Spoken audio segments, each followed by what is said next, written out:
When it comes to being more cyber savvy, it's about understanding the terms and conditions of the different platforms we use. I know it's such a schlep sometimes to go and read those things, but platforms like Facebook, for instance, they've really made it easy to understand. I encourage people to go and look at their policies and their terms and conditions because it's really easy to understand and important to know what their rules are. They call it community rules. If you want to play here in this space, these are the rules in this community. So people can just make sure that they are safe by using common sense, by making sure that they also protect themselves by not sharing everything and anything.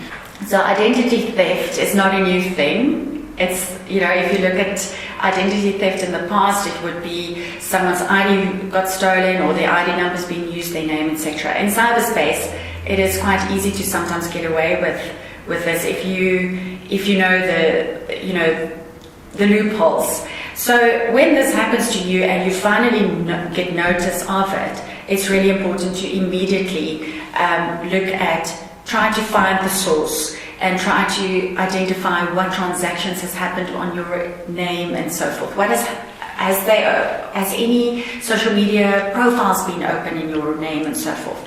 But that's something that needs a little bit more skill to do. People don't really know or sometimes want to know how to find that. So that's where forensic analysts play a role. That's where a little bit of cyber snooping and cyber savviness comes in, and it brings us back to something else, your digital footprint. And I would encourage people to go and Google their names to see what comes up on Google with your name, because you might actually notice a site with your name and your picture that you didn't know before. So forensic analysts, if it's a really big case, if it's really serious, you will need to involve someone like a safety net to introduce you to the relevant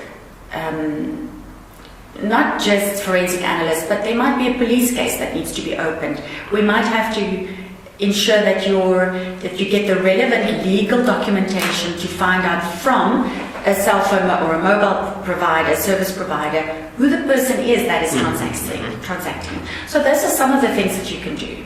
So for a company, their biggest risk is the employee, because they usually don't think about the risks that they bring to the business. Think about things like USBs. You found one at the shopping mall, there was a promotion, they gave it away, and now you come to the business and you plug it into your machine. So lack of awareness and understanding and knowledge is a big risk for a company, and that's us as employees that bring that. The second thing is that companies need to make sure that they have policies and procedures in place when it comes to cyber security. Now this is quite new and people don't always realize why it's important. But it's not just important for the company's information, it's important for you and your personal information. So when we talk about companies and what they need to consider, is there's many different things and why companies are actually quite stressed about this and the cybersecurity issues. First of all, corporate governance expects companies to look at information security and, of course, your technology or infrastructure security. So there needs to, part of that is then the rules and the correct policies that need to be put in place so that the task force knows what is accepted, what's not accepted. In certain businesses, for instance, you're not allowed to use a USB stick. Those ports are covered. You can't actually access it. You're not allowed to open up certain websites. You might not even have access to the internet. So it's, from a company's point of view, it's corporate governance, it's the relevant policies that they need to have in place, plus internal communication and awareness programs. So companies actually have to ensure that they explain these policies in easy English to the teams, because you actually need to ensure that they understand why it's important for them to be safe. Another thing about for companies, I mean, from a technical point of view, there are lists of things that need to be done. I almost want to say attack plans, really. So from a company's point of view, the company has a responsibility to protect its data, its information, and all the databases. From an employee's point of view, we need to ensure that we also do our bit by keeping to the policies. So from a business point of view, if you're a business owner and you ask yourself, how can I ensure that I'm cyber attack ready? There are many angles to look at, and this is why the IT and the infrastructure team comes in, right? But let's start with the rules. You've got corporate governance rules to keep in mind. You've got King 3 and King 4 and so forth to look at. But there are many companies who specialize in this. And companies like Wolfpack, for instance, and Kaspersky Lab can come in, give you a full assessment of your needs, your vulnerabilities, and then also the best solution going forward. And it's a phased approach. I mean, you're not going to do it in one day, and people should not be afraid of it.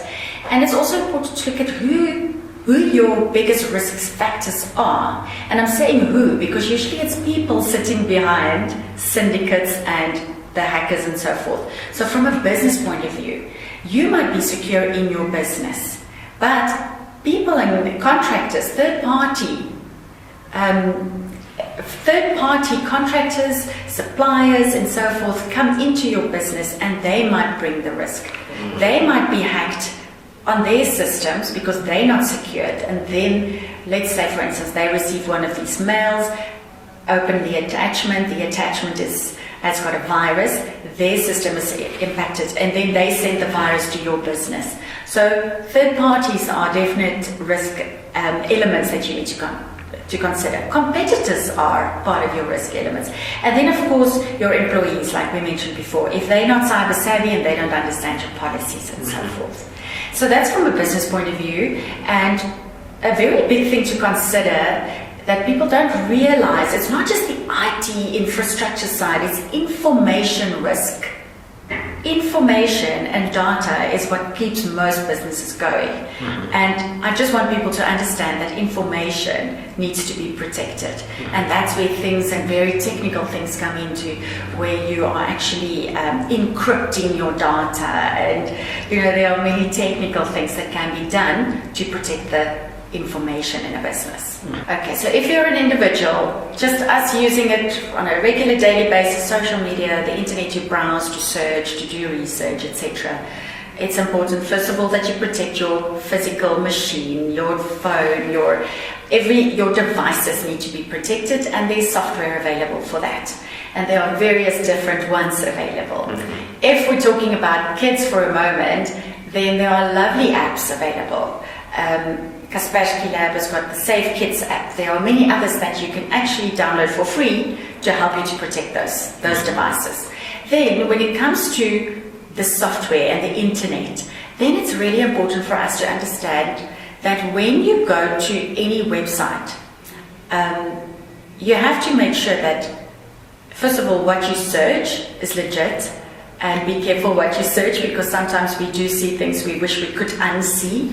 But if you do online shopping and environments where you need to give your credit card details and so forth, at the top it usually says HTTPS, and there's a little lock, and that means it should be secure. And I'm saying it should be because, of course, hackers and people who want to get into these systems can also make us believe that it's secure, but it's not. So it's physical protection and then online protection. As I mentioned before, think about what you share. Think about the information you give. Think about the types of photos you take. Photos is an interesting thing.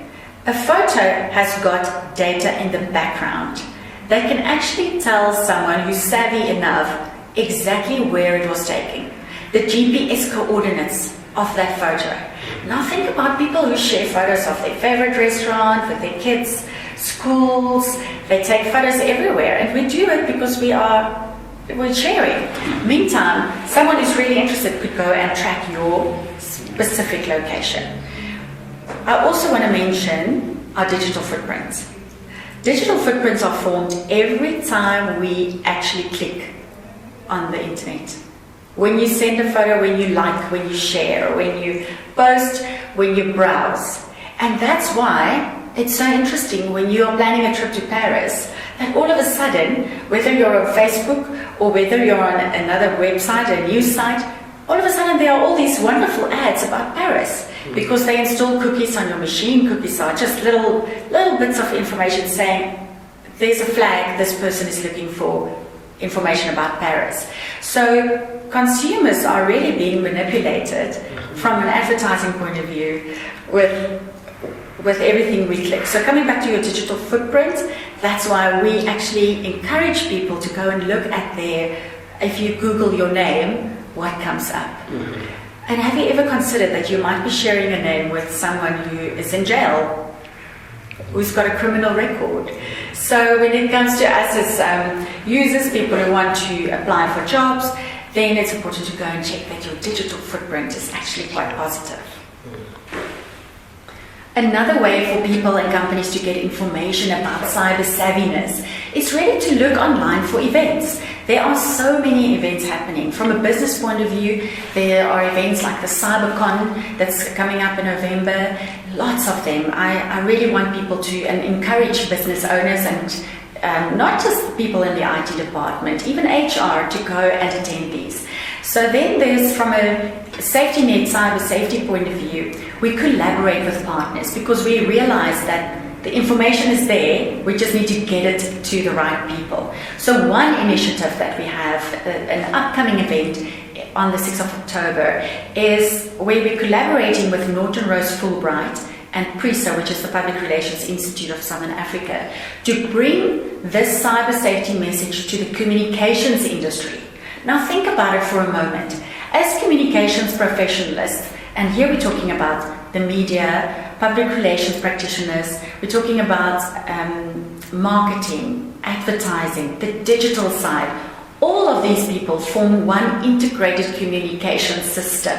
And they need to understand what their responsibility is in terms of information risk management, brand management, when it comes to cyber attacks. Because there are many case studies available where companies have lost billions and they've lost big reputation, or they've actually suffered big reputational damage because the company wasn't ready to deal with it. So that's why we have this event. For the communications industry, we've got a panel of experts from SABC, Safety Net, Norton Rose Fulbright, Webfluential, to come in and talk about what is important for us in this communication industry to understand and how to deal with the risks. Another one that I'm very excited about is the Digital Education Africa show. And that's where we speak to educators and people in the education field, because they take this very seriously. I mean, if you consider where we're going with technology in schools, it's really exciting because we want kids to have iPads in their hands. However, are the educators, are the learners, are the principals ready to deal with the risks as well? So I encourage people to go and check out and look at these conferences and opportunities where they can learn more. Okay.